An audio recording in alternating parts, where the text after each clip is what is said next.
Here's something nobody in the financial industry wants to say out loud. You are probably grinding through your 50s, maybe your early 60s, stacking money into accounts, sacrificing vacations, skipping the nicer car, all to fund a version of retirement that doesn't actually exist. Not because you're doing it wrong, because the model you're working from is wrong. The standard retirement math assumes you're going to spend the same amount of money every single year from the day you retire until the day you die. Flat line, straight across. Like your lifestyle just freezes in place at 65 and never changes. But here's the thing. Your life at 75 looks nothing like your life at 65, and your life at 85 looks nothing like either of them. There's a shape to retirement spending, and once you see it, you can't unsee it. It changes your number. It changes your timeline. And it might mean you're a lot closer to the finish line than you think. Let's talk about why the flatline model exists, because it didn't happen by accident. When a financial advisor tells you that you need to replace 80% of your pre-retirement income every year for 30 years, that number is doing a lot of work. It's funding their business model. It keeps you invested longer, paying fees longer, and coming back for more advice longer. A client who retires confidently at 62 is less valuable than a client who's convinced they need 5 more years. Now, I'm not saying every advisor is out here scheming against you. Most of them are just using the tools they were trained on. And the standard tool is the flatline projection. Plug in your current spending, apply an inflation multiplier, run it out 30 years, and tell the client they need a terrifying number. The problem is that the flatline model treats a 68-year-old and an 88-year-old as financially identical. And that's just not reality. Think about what your life at 65 actually looks like. You're healthy, you're mobile, you're finally free. You want to travel, you're eating out, you're doing the things you put off for decades. That costs real money, and the model accounts for that. But now think about 82. Maybe you're still sharp, still active, but the appetite for expensive international travel is cooled. The big social calendar has thinned out. You're not buying gear for new hobbies every 6 months. Your world, by choice and by biology, gets a little smaller. And smaller worlds cost less money. The flatline model ignores that entirely. It takes your peak spending years and projects them forward forever, which means it's telling you to save for decades of high spending that the data says you will never actually do. And that gap between what the model says you'll spend and what you'll actually spend, that's years of your working life you don't need to give up. Researchers who actually study retirement spending patterns found something the industry doesn't love to advertise. Real spending in retirement doesn't move in a straight line. It moves in a shape. And depending on who you ask, that shape gets called the retirement spending smile. Here's how it works. The first phase is what planners call the go-go years. This is roughly 65 to 74, give or take, depending on your health and energy. Spending is high. You're traveling, you're active, you're finally spending money on the life you earned. This phase can actually run higher than your pre-retirement spending if you're not careful, because you have the time to spend it. Then comes the slow-go phase. Somewhere in the mid-70s, spending starts to level off and then quietly decline. The big trips get shorter or less frequent, the social calendar thins, you're still living well, but the engine isn't running as hot. This is the middle of the smile, the dip. And then there's the no-go phase, late 70s into the 80s and beyond. This is where the cliff shows up, because here's where the smile framing gets a little too gentle for what actually happens. A smile implies a soft curve back up at the end. And yes, healthcare costs do rise in this phase, which is real, and we're going to deal with that head-on in a minute. But for most people, total spending in the no-go years drops hard, not gradually, not a polite little slope. It falls off a cliff. Studies tracking actual retiree spending over time consistently show that real, inflation-adjusted discretionary spending drops somewhere between 1% and 2% per year through retirement, and the decline accelerates in the later years. One frequently cited analysis found that retirees in their late 70s and 80s were spending roughly 20 to 25% less in real terms than they were in their early retirement years, even before accounting for healthcare. That's not a rounding error. That's a structural feature of how humans actually age and what they actually... World gets quieter, And quieter is fine world gets quieter, and quieter is fine. But the financial model you're probably using doesn't know that.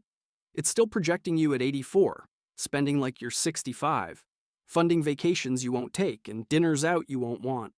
And that's the lie hiding inside your retirement number. So let's get specific. Because spending declines is an abstract concept until you actually map out where the money goes. And when you do that, the cliff stops being a mystery and starts being completely obvious. Start with the work-related expenses that quietly disappear the moment you retire. Commuting costs, whether that's gas, tolls, parking, or a transit pass, vanish overnight. Work clothes, dry cleaning, the constant cycle of replacing business shoes and dress shirts, gone. The daily lunch out, the coffee run, the Friday happy hour with colleagues, all of it evaporates. For a lot of people in their late career, these expenses are running $400 to $800 a month without them ever really noticing, because they've been baked into the routine for decades. Retirement eliminates them on day one. Then there's the mortgage finish line. If you bought a house in your 30s on a 30-year mortgage, you're paying it off right around the time you're thinking about retirement. That monthly payment, which for a lot of Americans is the single largest line item in their budget, disappears. And it doesn't get replaced by anything equivalent. Property taxes and maintenance stay? Yes. But an $1,800 monthly mortgage payment turning into a $400 tax and insurance bill is a massive structural shift in your spending floor. A paid-off house doesn't just lower your expenses. It lowers the minimum amount you need to survive comfortably. That changes your math in a fundamental way. Now look at what I'd call the social tax. In your 40s and 50s, you're getting hit constantly. Weddings, engagement parties, baby showers, graduation gifts, obligatory destination trips for someone else's milestone. These aren't cheap, and they're relentless. By your mid-70s, that social calendar has thinned dramatically. The people in your life are past those milestone years. The obligations shrink, and so does the spending that comes with them. The hobby shift matters too. Early retirement is expensive hobbies. International travel, golf memberships, ski trips, scuba certifications. These are the go-go years, and they cost real money. But by the late 70s, the hobbies tend to migrate toward things that are local, slower, and cheaper. Gardening, reading, grandkids, day trips instead of international flights. The enjoyment doesn't necessarily drop, but the price tag does. And then there's what I call the stuff embargo. At some point in your 70s, you stop accumulating stuff. You actually start getting rid of it. You're not buying new furniture. You're not upgrading your kitchen appliances. You're not replacing your wardrobe seasonally. The consumer machine that drove a huge chunk of your spending for 40 years just slows down. You look around your house and realize you have everything you need, and probably more than you need. Here's the thing about all of these categories. They don't decline because your life gets worse. They decline because your priorities genuinely shift. You've already done the big things. You've already bought the stuff. The appetite for more naturally contracts. And that contraction is exactly what the flatline model refuses to account for. It assumes you'll keep spending like a 65-year-old forever, when the data says you'll spend like a 65-year-old for about a decade, and then the cliff shows up. All right, let's deal with the elephant in the room. Because every time someone brings up declining retirement spending, the immediate pushback is healthcare. And it's a fair pushback.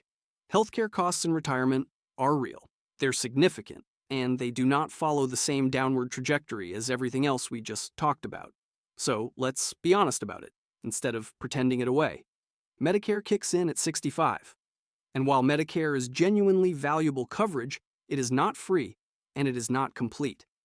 You've got Part B premiums, which in 2024 run about $174 a month for most people.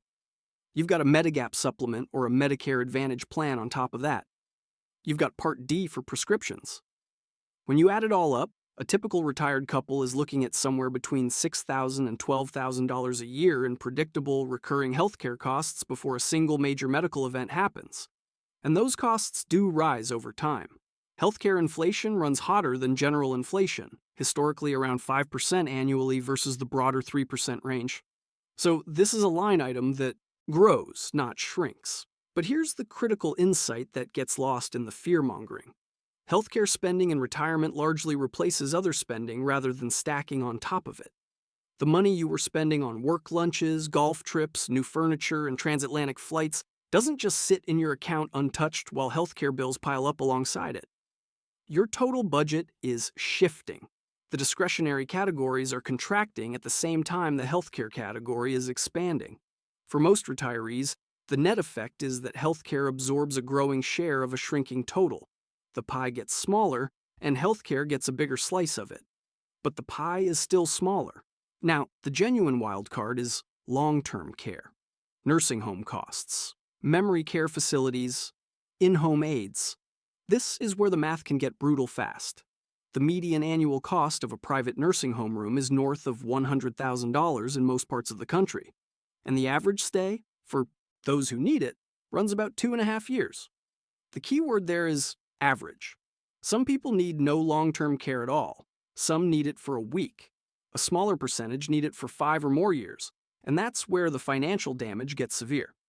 The realistic way to model this isn't to assume worst case for everyone. It's to either price out a long-term care insurance policy in your 50s when premiums are still manageable, or to self-insure by ring-fencing a specific portion of your portfolio for this purpose and leaving it alone. What you shouldn't do is let the long-term care wildcard become the reason you dismiss the entire spending cliff concept. Healthcare is the exception to the cliff. It's a real cost that deserves real planning, but it doesn't cancel out the math we've been building here. Okay, so let's stop talking in concepts and actually run this thing, because the gap between the flatline model and the realistic model isn't just philosophically interesting. It's a number. A real, specific number that represents years of your life. Let's build this out with a 65-year-old retiring on $80,000 a year in spending. That's a reasonable starting point for someone who's been a solid earner, has a paid-off or nearly paid-off house, and wants a comfortable but not extravagant retirement. The flatline model does this. It takes that $80,000, applies a 3% annual inflation adjustment, and runs it forward for 30 years. By year 30, you're spending $194,000 a year in nominal dollars. The model adds all of that up and tells you that you need somewhere around $2 million to $2.2 million to fund this retirement safely, depending on the withdrawal rate your advisor uses. That number is what sends people back to their desks for another 5 years. Now let's run the realistic model. We keep the $80,000 starting point, but we split it into 2 buckets. About $55,000 of that is discretionary spending. Travel, dining, hobbies, social obligations, the stuff we just spent an entire section watching disappear. The other $25,000 is non-discretionary. Housing costs, utilities, food, transportation basics, and, yes, healthcare. Here's what we do with those 2 buckets differently. The discretionary bucket we reduce by 2% per year in real terms, which is actually conservative, relative to what the research shows. We still apply inflation to keep the nominal dollars honest, but the real purchasing power of that category is declining. The non-discretionary bucket, including healthcare, we inflate at 4% annually to account for the fact that healthcare runs hotter than general inflation. Let's see what that actually produces. By year 10, age 75, your total annual spending in this model is roughly $87,000 in nominal dollars. Sounds close to the flatline model so far, right? But look at the composition. The discretionary bucket has been quietly shrinking in real terms while healthcare has been growing. The number looks similar on the surface, but the structure underneath it is completely different. By year 20, age 85, the flatline model says you're spending around $144,000 a year. The realistic model puts you at about $103,000. That's a $41,000 annual gap per year at that stage of retirement. By year 25, age 90, the flatline model has you at $167,000 annually. The realistic model has you closer to $108,000. The gap is now nearly $60,000 a year. Add up the cumulative difference between these 2 models over 30 years. and you're looking at somewhere between $400,000 and $600,000 in total spending that the flatline model projects and the realistic model says you will never actually do. That's not a rounding error. That's a lake house. That's a decade of college tuition. That's the number sitting between you and an earlier retirement that the industry's favorite spreadsheet just invented out of thin air. And here's the part that should make you genuinely angry. The standard 4% withdrawal rule, the one used to generate that $2 million target, is built on the flatline assumption. It's not accounting for the cliff. It's not modeling the natural contraction of your spending. It's assuming you'll spend at 65-year-old rates until you're 95. The math isn't neutral. It's systematically biased toward overstating what you need. So what does this actually do to your retirement number? Let's go back to our 65-year-old. Under the flatline model with a 4% withdrawal rate, $80,000 in annual spending requires a $2 million portfolio. That's the number. That's the finish line everyone's racing toward. Now, rebuild it with the cliff in mind. Your peak spending years, the go-go phase, run roughly from 65 to 74. That's about a decade of higher spending. After that, the realistic model shows spending declining meaningfully in real terms, which means your portfolio doesn't need to sustain $80,000 in real spending for 30 years. It needs to sustain it for about 10 years, and then fund a progressively declining spend rate after that. When you model it that way, the math shifts. Some financial researchers who've specifically studied the spending smile have suggested that a more realistic safe withdrawal rate, one that accounts for the natural spending decline, is closer to 4.5 to 5%, rather than the standard 4%. That difference sounds small. It isn't. At a 4.5% withdrawal rate, that same $80,000 annual spend requires roughly $1.78 million instead of $2 million. At 5%, you're looking at $1.6 million. That's $200,000 to $400,000 less you need to accumulate before you can pull the trigger. And here's where the escape velocity concept kicks in hard. If you're currently sitting at, say, $1.4 million and grinding toward a $2 million target, you might feel like you're years away. But if your realistic number is $1.6 million and your portfolio is compounding at a reasonable rate, you might be 18 months away. Maybe less. The cliff doesn't just change how much you need, it changes when you can leave. And for people in their late 50s and early 60s who are close but not quite there by the traditional math, this recalculation can be the difference between retiring at 61 and retiring at 66. 5 years. That's what an accurate model can give back to you. This isn't about being reckless with your planning.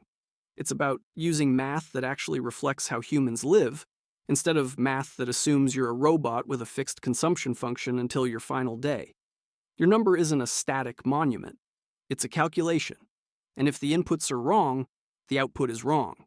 The spending cliff is the input the industry keeps leaving out. But here's the catch, and it's an important one. The cliff only works in your favor if you survive the go-go years without blowing up your portfolio first. Those first 10 years of retirement are your peak spending years, and they overlap almost perfectly with the period when a bad sequence of market returns can permanently damage your financial position. If your portfolio drops 35% in year 2 of retirement and you're still pulling $80,000 a year, you're selling assets at the worst possible time. The fix is a liquidity buffer. Keep 2 to 3 years of spending in cash or short-term instruments before you retire. Ladder some CDs or short-term bonds to cover years 3 through 7. This way, a market crash in year 1 doesn't force you to liquidate equities at a loss. You draw from the buffer, let the portfolio recover, and the cliff math still works. The 2 biggest threats to this plan aren't market crashes. They're lifestyle creep and family. Helping adult kids financially is the silent retirement killer. A paid-off house and a declining spend rate can get wiped out fast if you're quietly subsidizing someone else's life. Review your actual spending every single year. The cliff is a natural process, not a guaranteed one.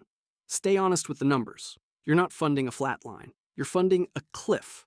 And that cliff means your real number is probably smaller than the industry wants you to believe. If this math changes how you think about your timeline, subscribe. More reality-based retirement math is coming.